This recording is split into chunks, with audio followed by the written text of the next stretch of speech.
تو دیکھیے کچھ اشخاص نے اس کو بڑا اچھا بنایا کہ دیکھیے 1 منٹ میں آپ کیا کچھ کر سکتے ہیں. آپ 40 مرتبہ لا الہ الا اللہ پڑھ سکتے ہیں, 40 مرتبہ سبحان اللہ و بحمدہ پڑھ سکتے ہیں, 20 مرتبہ درود پڑھ سکتے ہیں, 20 مرتبہ تسبیحات اربع پڑھ سکتے ہیں, 15 مرتبہ استغفر اللہ الذی لا الہ الا هو الحی القیوم واتوب الیہ پڑھ سکتے ہیں, 15 مرتبہ سورہ اخلاص پڑھ سکتے ہیں, 5 مرتبہ سورہ فاتحہ پڑھ سکتے ہیں, ایک پریشان حال شخص کو بآسانی تسلی دے سکتے ہیں. آپ چاہیں تو کتنے ہی آپ خود سے اپنا بنا سکتی ہیں کہ 1 منٹ کے اندر انسان کیا کیا کر سکتا ہے. تو اتنا آپ کے پاس پوٹینشیل ہے, اللہ نے اتنے اور اس میں دیا ہے, لیکن اس کے باوجود بھی اس وقت کو انسان ضائع کر دے. اور یہ بھی کسی نے واقعی صحیح اس طور پہ کہا کہ میں نے سوچا کہ یہ بھی آپ کو دکھایا جاؤں کہ وقت کی قدر و قیمت کے جو پیمانے ہیں, کہ 1 سال کی قدر و قیمت اس ہونہار طالب علم سے پوچھیں جو سالانہ امتحانات میں بیماری کی وجہ سے فیل ہو گیا ہو, کتنا اس کے لیے اہم ہوتا ہے. 1 مہینے کی قدر و قیمت اس کرایہ دار سے آپ پوچھیں جس کے پاس مہینہ گزر جانے کے بعد ادا کرنے کے لیے کرایہ نہ ہو, وہ 1 مہینہ اس کے لیے کتنا بڑا ہوتا ہے. 1 دن کی قدر و قیمت اس دیہاڑی والے مزدور سے پوچھیں جو تنہا اپنے اہل و عیال کی کفالت کرنے والا ہو, 1 دن اس کو نہ ملے تو کتنا پریشان ہوتا ہے وہ. 1 گھنٹے کی قدر و قیمت اس پردیسی سے پوچھیں جو طویل جدائی کے پاس وطن واپس آ رہا ہو, ایک پل اس پر بھاری ہوتا ہے. 1 منٹ کی قدر و قیمت مسافر سے پوچھیں اس کی ٹرین چھوٹ گئی ہو, 1 منٹ پہلے آ جاتا تو مل جاتی.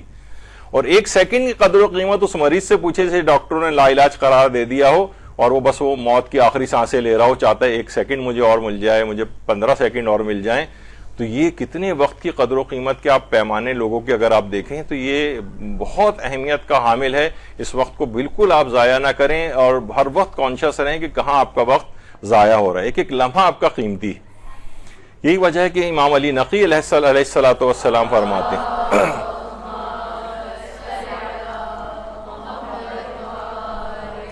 کہ اپنے گھر والوں کے سامنے حالت احتضار میں لاچار پڑے رہنے کو یاد کرو کہ نہ طبیب تمہیں مرنے سے روک سکتا ہے, نہ حبیب یعنی دوست تمہیں کوئی فائدہ پہنچا سکتا ہے. یعنی ہر شخص کو اس مرحلے سے گزرنا ہے. سوچے کہ بس کچھ ہی عرصہ آئے بعد یہ نوبت آپ کی آئے گی اور زندگی کی یہ جو ہے ڈوری کٹ جائے گی اور بس بارگاہ خداوندی میں پیش ہونا ہوگا, اور بس اب کسی کو نئی زندگی تو دوبارہ ملنی نہیں ہے, اور اسی کی بیس پہ ہمیشہ کی زندگی کا ہمارا حساب ہو جائے گا. تو اس کو بہت غنیمت سمجھنا چاہیے. یعنی کہا جاتا ہے نا کہ زندگی کے آخری لمحات رسول فرماتے ہیں کہ مرنے والے کو کلمہ لا الہ الا اللہ پڑھوانا چاہیے. بے شک جس کی زندگی کا آخری کلمہ لا الہ الا اللہ وہ ضرور جنت میں جائے گا. یعنی آخری 1 سیکنڈ میں بھی اس نے یہ جملہ کہہ دیا. اتنی اہم ہے یہ قدر و قیمت وقت کی, اتنا بھی اسے موقع مل گیا تو یہ جنت میں اس کو لے جا سکتا ہے. یعنی آخری 1 سیکنڈ کے اندر 2 سیکنڈ کے اندر وہ اگر کلمہ بھی پڑھ دے تو یہ بہت اہمیت کا حامل ہے یہ وقت. اور یہ گویا دیکھیے ہم پیدا ہو گئے ہیں, وہ روایتوں میں ہے نا جملہ کہ تیر اپنے نشانے پر لگنے کے لیے چل پڑا ہے, اور بس یہ اپنے ہدف تک پہنچنے کا جو زمانہ ہے یہ صرف آپ کا زندگی.